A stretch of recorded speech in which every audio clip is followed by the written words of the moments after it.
Greetings, mind crafters, and welcome to another Minecraft episode.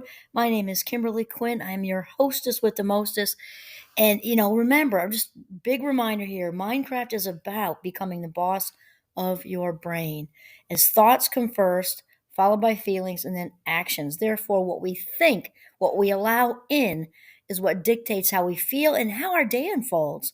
We become what we think about all day long.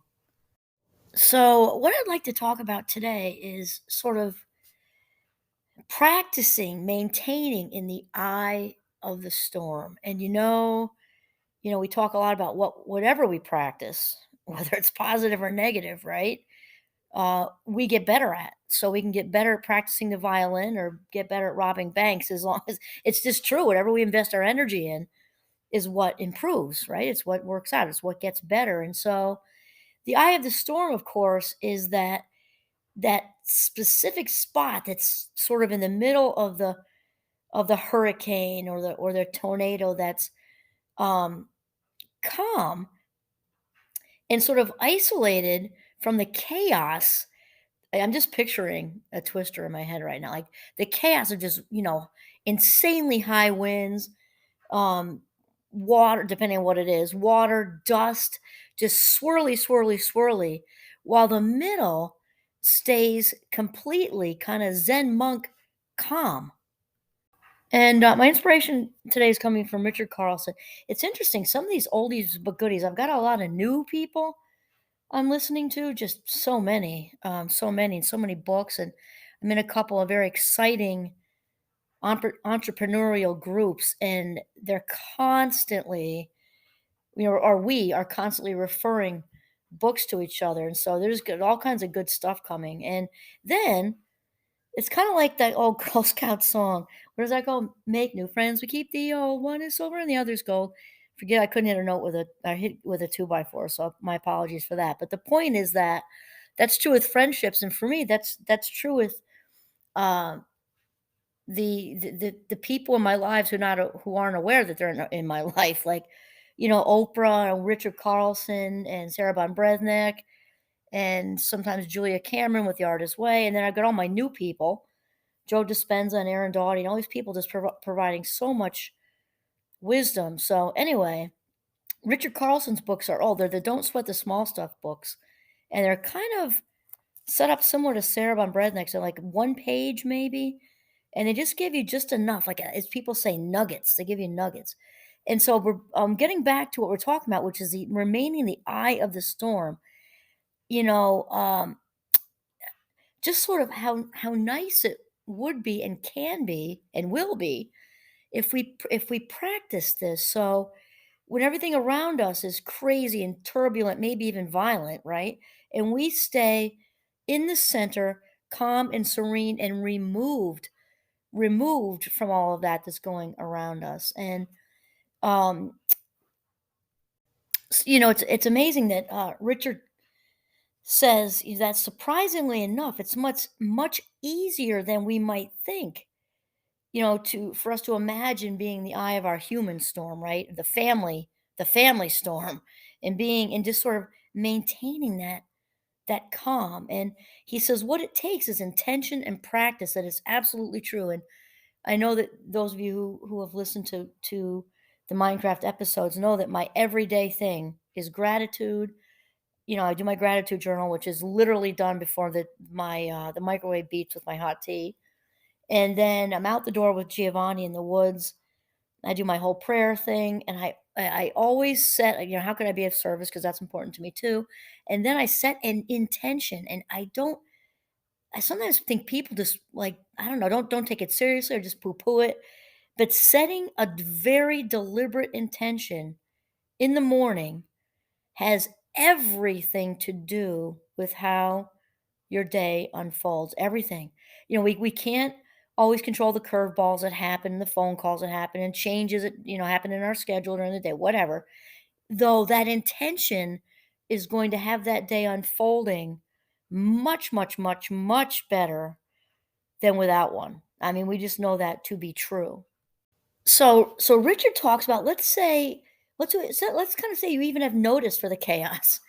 it's something planned. Let's say it's a graduation, or it's a big family barbecue or reunion, or it's the holidays. We all know how turbulent that can be. So you have notice for the turbulence. You have notice for the family, metaphorically speaking, the family tornado, the family hurricane, the family nor'easter. And if you know that that's coming, Richard talks about having a talk with yourself, and this internal dialogue is very important. It comes back to intention. We can intend, of course, you can intend to avoid the whole thing and don't go. That might work for you too. Let's just say it's more complicated than that, because there are people there who you like and you want to see, people there who maybe need you to be there. So the whole thing is a little more complicated than just avoidance behavior, right? So he talks about how we can, sort of intend that no matter what's going on around us, to remain in the eye of the family storm and just remain in our zen. We can also dip out and take a walk, dip back in, but no matter what, our energy is not buying into the energy encircling us in crazy motion. We are not getting caught up in that current. We're not getting caught up in the, 140 degrees, sorry, 140 mile per hour winds whipping around us, ripping roofs off of houses and capsizing cars. We can stay in the eye of that storm, breathing deeply, staying centered by going within. Richard kind of says we can commit to being that person who's kind of leading by example, or I like to say taking the high road. And especially if you've got other family members who look up to you and need you too. So maybe there's kids, teenagers, might be somebody who's an adult, but who you're kind of an anchor for them. You got a really rock solid relationship and they look up to you too. Because dysfunctional family dynamics can just take all, form, shape, sizes, and we all know what that's like.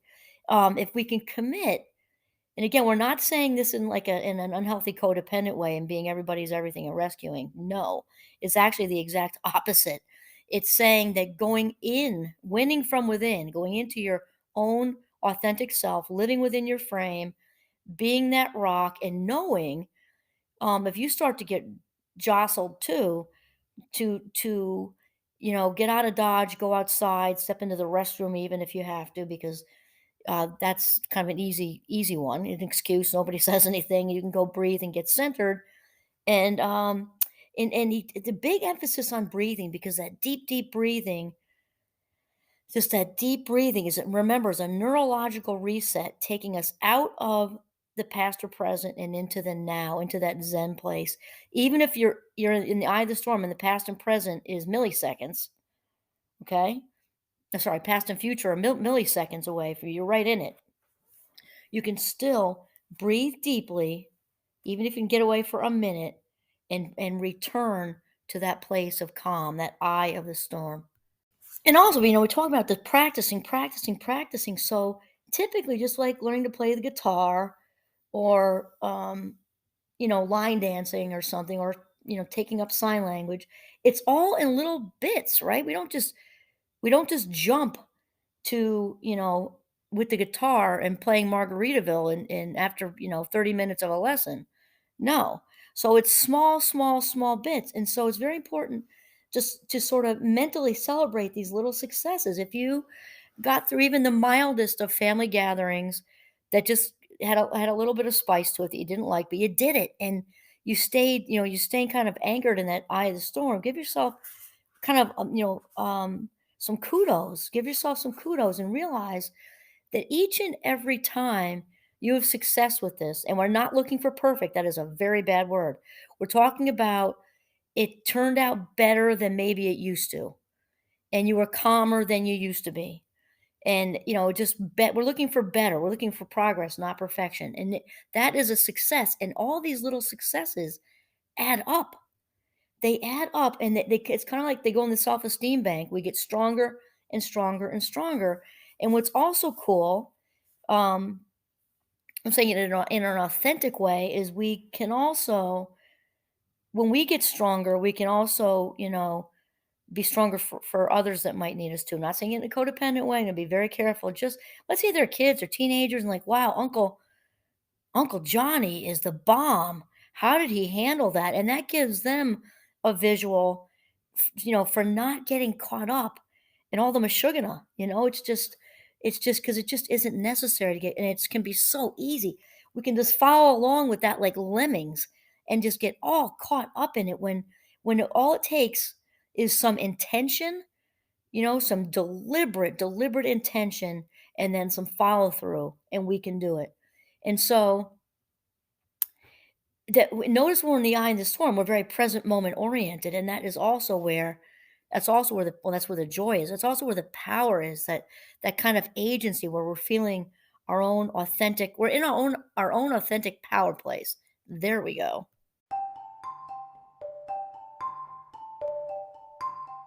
So I'm kind of thinking of the martial arts with this too, like in general with mindfulness, because John Kabat-Zinn is all about being able to drop in at any moment, just to do a check on yourself. And if you're a place where you feel you can close your eyes comfortably, I'll tell you, I don't even care anymore. I'll be in the dentist's office, doctor's office, waiting for a meeting. I know people are walking in. My eyes are closed sometimes, and I think they all know at this point because I'm very clearly awake and alert. I'm kind of sitting up straight. Who cares? I'm dropping in. But the point is here is that once you kind of master the more milder storms and staying in the center, then you build this confidence and knowing that you have the resilience, and it doesn't matter if you trip up and kind of slip into it. Then just pull yourself back into the eye of the storm, that you can handle more and more and more and more. So it's kind of like you go from a white belt, then maybe it's the yellow belt and the green belt, blue belt, brown belt, and eventually you've got your black belt and being a mindfulness warrior. And you can just drop in at any moment. Doesn't matter who's saying what around you, detaching with love and kindness, and just distancing yourself from all of it. And the inner peace and joy will just know no bounds. And that's it. This is Kimberly Quinn signing off from the beautiful northern Vermont. Have a mindful day.